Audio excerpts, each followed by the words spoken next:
Hey guys, I got a lot of questions about how to do your lab worksheets with the drawing part and what you need to do to complete that.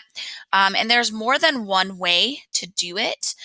So I just want to show you a couple ways that I think are the easiest ways to get your lab specimen drawings or pictures into a document that you can turn in or into the lab document. And I'm going to do that for you, showing you on Google Docs. If you have a Gmail account email address, you have access to Google Docs. It's very, very similar to Microsoft Word. So if you're familiar with that or you have that instead, these directions will probably be very similar.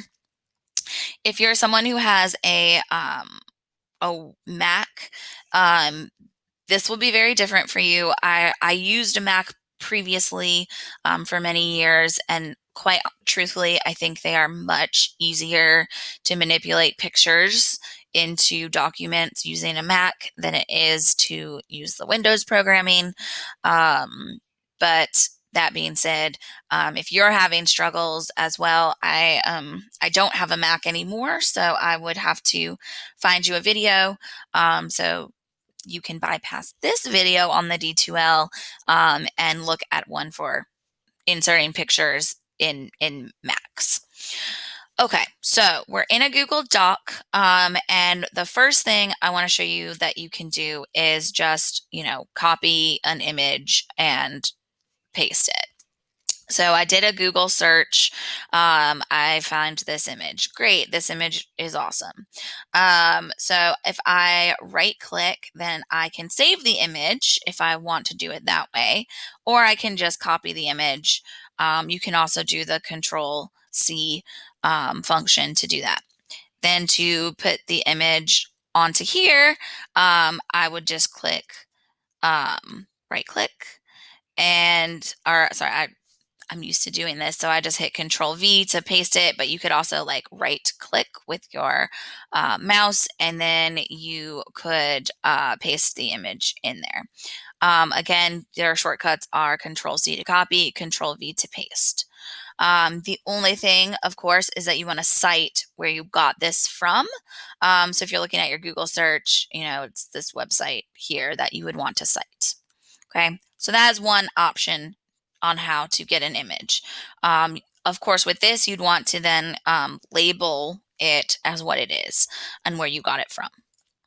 I'm going to get rid of it for just a second. Your other option, which I do think works better, is to insert an image. And you can search from the web.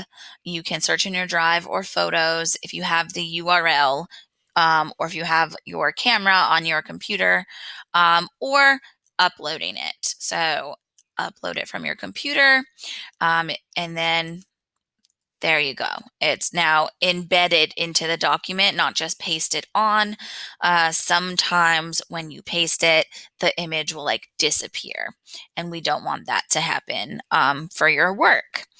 Again, of course, you want to be labeling, what this is, if you're turning this document in separately, as well as, where you got this image from.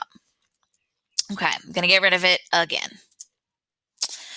Last option that you can have here on Google Docs is if you go back to Insert, but you click Drawing, and I'm going to make a new drawing.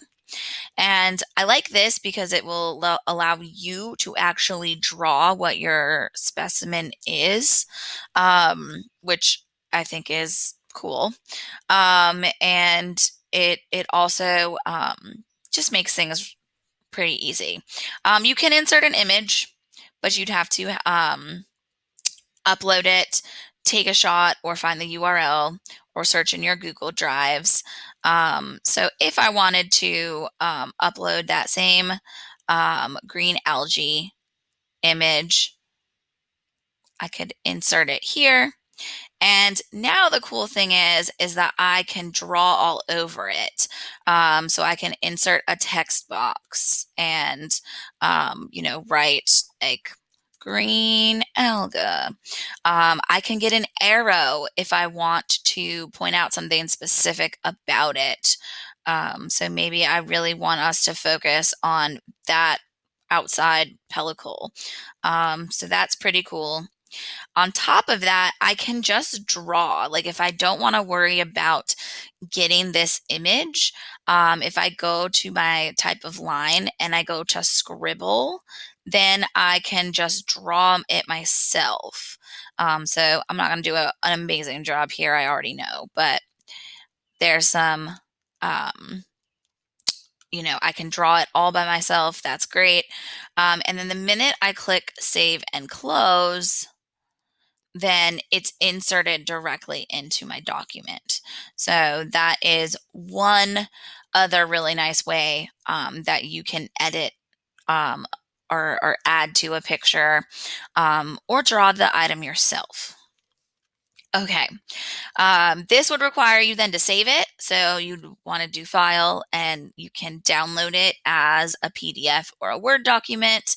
And it's automatically saved in your Google Drive, which you can upload onto the D2L just straight from your drive. So it's really easy this way. Your other option that you might have is if you had downloaded the PDF and then you click the little annotate, and then that's how you can fill in answers on your lab worksheet that you've downloaded. So I can write with my cursor. I also have a touch screen, so you can adjust your color of your words and the size of the pen, and then you can write or touch screen on your device. But then for the pictures at the bottom, then this would allow you could draw things.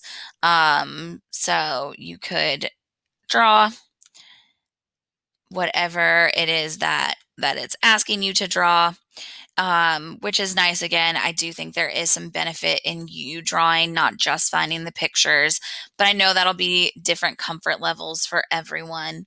And then of course you just download and it will save your drawings into what you've created. There are ways to insert pictures into a PDF, but it does require you to have some editing software. So this is just very basic if you just download the PDF and don't know how to do anything else. So we'll stop it here because I think that is plenty of ways for you guys to figure out how to complete your lab worksheet. Of course, if you have other questions, or if you know of even better ways than this that are even easier, please let me know. I'm happy to share that with everyone. Otherwise, good luck with your worksheets and let me know if you guys need any more help. Have a great rest of your day.